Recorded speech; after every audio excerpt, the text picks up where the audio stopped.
Bonjour Angie. Bonjour Natacha, bonjour à tous et nous recevons donc ce matin Mariam Kalam. Son binôme, c'est Soula Saïd Soufou que vous allez entendre tout à l'heure dans la version en maoré de Zakweli. Ça sera à midi 40. Mariam Kalam, bonjour. Bonjour. Alors, vous faites partie d'un des trois binômes à cette élection partielle. Qu'est-ce qui vous a poussé à vous présenter, vous et Soula Saïd Soufou? Bonjour à tous.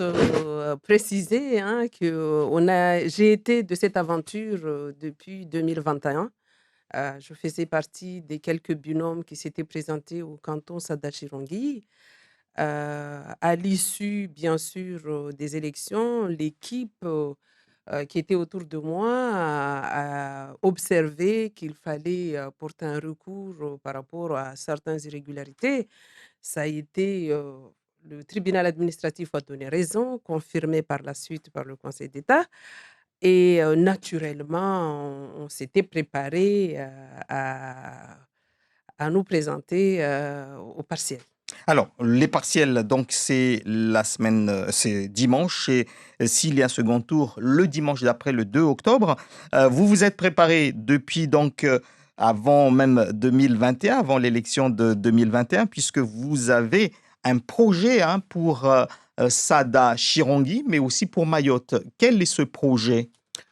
On a un projet pour Sada Chirongui, mais aussi pour Mayotte, hein. On est là, on prône beaucoup, nous nous engageons en tout cas à contribuer au développement de ces territoires, hein, par son désenclavement, par rapport à ce que nous vivons, nous, à Mamoudzou, où tout est centralisé, les embouteillages. Aujourd'hui, j'ai fini en moto, j'ai laissé ma voiture sur la route, alors que j'ai quitté la maison 5 heures du matin. Donc ça se traduit aussi par l'implantation de certains services publics déjà du département. Déjà, ce qui nous concerne, c'est le domaine de notre compétence. Il s'agit du département.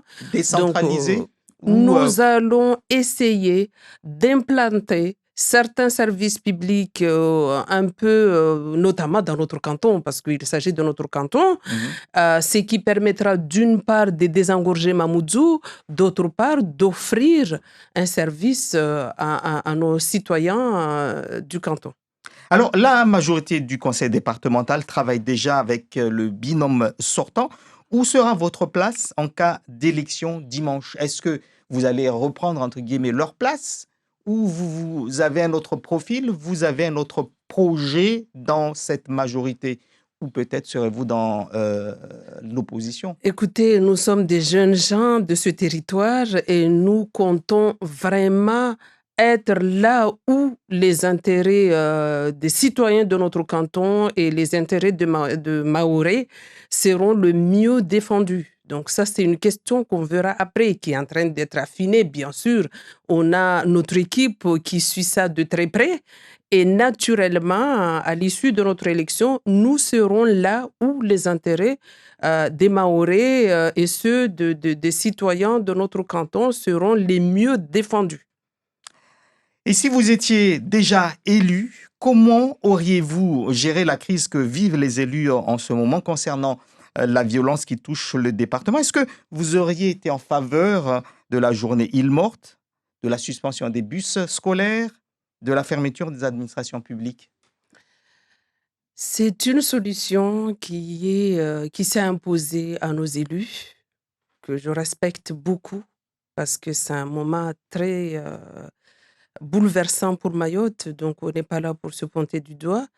Mais encore une fois, c'est une solution vraiment dommageable. Mhm. Je suis profondément peinée. C'est parce que nous, on avait imaginé pour Mayotte, même si cela fait quelques années qu'on on est confronté à des difficultés, on voit les choses s'aggraver de plus en plus. Et c'est une solution qui s'est imposée à nos élus. Donc, c'est une solution certainement qui allait s'imposer à moi aussi.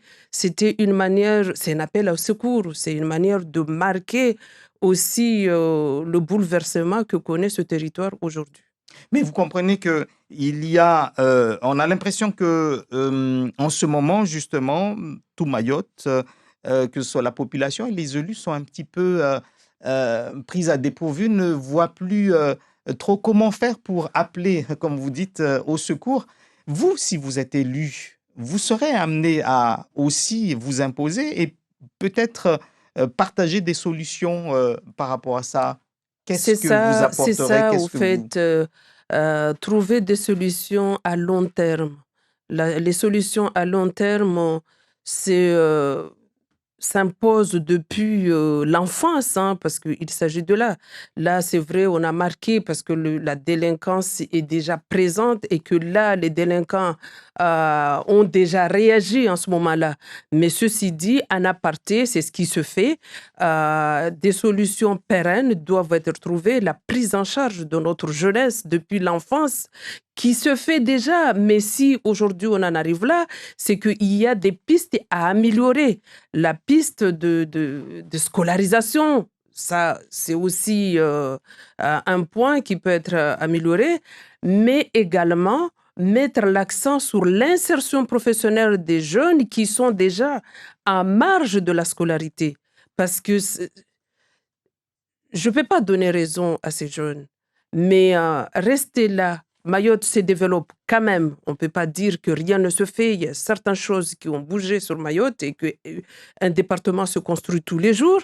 Mayotte se développe. On a un certain nombre de jeunes qui sont là, qui assistent ou qui subissent en tout cas le développement du territoire. En réaction, ils agissent comme ça. Il faut que nous aussi, on ait des solutions adaptées pour répondre à leurs attentes. Le conseil départemental de Mayotte fait de la transition écologique un des chantiers de son plan de mandature 2021-2028. Comment est-ce que vous vous inscrirez dans cette transition écologique et ces chantiers qui se constituent?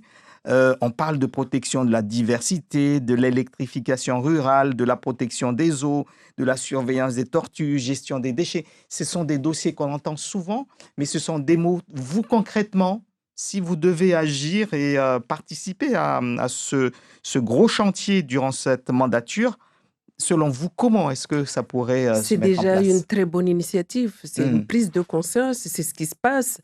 On a besoin, en tout cas, de développer ces chantiers. On a besoin de les lancer. La protection de notre environnement, c'est quelque chose, bien sûr, d'indispensable pour le territoire. On voit, c'est pas que des mots. On a des actions qui sont concrètes sur le terrain. Quand on a ce qu'on appelle, nous, les brigades tortues, qui sont dans nos plages, qui essayent en tout cas de dissuader les braconniers de venir s'acharner à ces magnifiques animaux qui font de notre lagon une des plus beaux, un des plus beaux. C'est des bonnes initiatives et ce n'est pas que des mots. Parce il y a certaines choses qui se font et qu'on voit sur le terrain qui ne peuvent qu'apporter, en tout cas, qu'améliorer la situation. Et bien évidemment, mon binôme et moi s'inscrivons sur ce dossier de protection de nature, sur ce dossier de réduction de l'énergie qui participe à ça. Voilà, nous, on s'inscrit pleinement dedans. Alors, je prends juste un des points, par exemple, sur lequel le conseil départemental travaille, la gestion des déchets. C'est un sujet qui est central ici à Mayotte. Beaucoup de gens de passage sont déçus par rapport à ça, de voir des déchets traîner partout. Qu'est-ce qui fait que ça n'arrive pas à... Il y a toujours un problème sur la gestion des déchets. Et que pourrait faire le conseil départemental? Si on se présente à des élections comme ça, Henri, c'est parce que on y croit, on s'inscrit dans la continuité, on s'inscrit dans l'amélioration de la situation. Évidemment, nous tous à Mayotte, on est pris vraiment au piège par les déchets qui traînent partout, malgré les efforts, parce qu'il y a quand même des efforts qui se font. Là, on a le CDVAM qui est là, qui essaye. On a les mairies qui viennent en renfort, même les mairies qui participent, en tout cas, qui, euh, qui cotisent, qui travaillent avec le CDVAM, mettent en place aussi des systèmes de renfort dans nos villages. Ça se fait maintenant, ça fait aussi partie des choses qu'il faudra réfléchir à long terme. Mhm. C'est bien déjà de réagir par rapport à ce qu'on voit tout de suite, mais on est, nous, partisans des solutions à long terme, se trouver autour d'une table ou impliquer tous les promoteurs qui sont concernés, de manière à ce qu'on puisse ramasser les déchets, certes, mais les traiter au final. C'est ça. En ce moment se tiennent les ateliers de territoire du SAR, du schéma d'aménagement régional. Euh, donc, à l'ordre du jour, hein, préparer des projets structurants pour Mayotte et sa population. Que savez-vous de ce SAR aujourd'hui et comment est-ce que vous le voyez dans le futur? Il y a un certain nombre de projets intéressants qui sont inscrits dans ce dossier. Maintenant, moi, c'est l'effectivité. C'est Mhm, vraiment essayer de donner l'espoir aux Mahorais. Je vous parle d'un projet particulier qui est prévu dans mon canton. C'est le projet du centre sportif de haut niveau de Mirereni. Donc, voir ce centre, voir le jour en tout cas, c'est pour moi, c'est pour la population là un exemple concret qui montre qu'effectivement, les projets ne s'arrêtent pas au seul dossier. Vous comprenez ça? mhm. Il faut passer par là. C'est quand je vous parle des solutions à long terme, des dossiers comme ça, des documents comme ça en font partie. C'est là où on va dégager un certain nombre de projets qui vont être en cohérence avec le territoire, mais aussi avec le besoin de la population, en l'occurrence celui-là. C'est-à-dire que quand on nous parle de 60% de population jeune à Mayotte, c'est aussi réfléchir que parmi les 60% de notre jeunesse, il n'y aura pas que des délinquants, il n'y aura pas que des personnes des jeunes qui veulent rien faire. Mais dedans, on a aussi des jeunes qui ambitionnent intégrer des structures sportives. On a des jeunes qui ambitionnent tout simplement d'en faire des activités extrascolaires, donc leur permettre, leur donner de l'outil. Là, c'est aussi des exemples pour lutter contre la délinquance. Comment voyez-vous du coup l'aménagement de Sada et de Chirangui dans les 10, 20, 30 ans à venir? Vous savez, moi, j'ai eu une chance énorme d'assister, parce que je ne faisais pas partie de son groupe, d'assister à deux mandatures d'un maire de Chirongui, le maire sortant, Ruki Hadji, qui essayait vraiment de nous décloisonner. Nous, on n'était pas là pour se battre, en tout cas les élus ne se battaient pas que pour leur village, comme on voit. Mhm. On a l'exemple du pôle culturel de Chirongui, dont aujourd'hui tout le monde commence à voir vraiment l'impact positif pour la population. Les gens viennent de tout Mayotte pour regarder un film, pour passer un moment en famille. Ça contribue au développement économique du village et de la commune. Donc, concernant notre canton Sada Chirongui, c'est pareil. Mon binôme et moi-même avons longuement discuté là-dessus. On se battra pour un projet cantonal. On ne Mhm. sera pas là pour un plateau sportif de telle ou telle commune si les conditions ne sont pas réunies.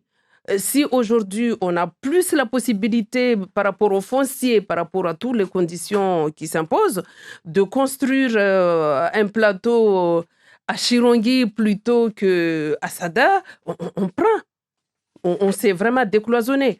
Pareil, hein, on envisage vraiment d'améliorer la circulation par la création d'un réseau ou la rénovation du réseau routier et penser aussi à encourager les entrepreneurs à mettre en place un système de bus, un système, mais pour qu'on puisse déjà décloisonner les deux communes. Merci beaucoup à vous, donc, Mariam Kalam, d'avoir été l'invité de Zakoli. Je rappelle que votre binôme, c'est Soula Saïd Soufou. On l'entendra tout à l'heure à 12h40 pour Zakoli en Maoré. Vous êtes donc candidat pour cette élection départementale partielle de Sada Chirangui.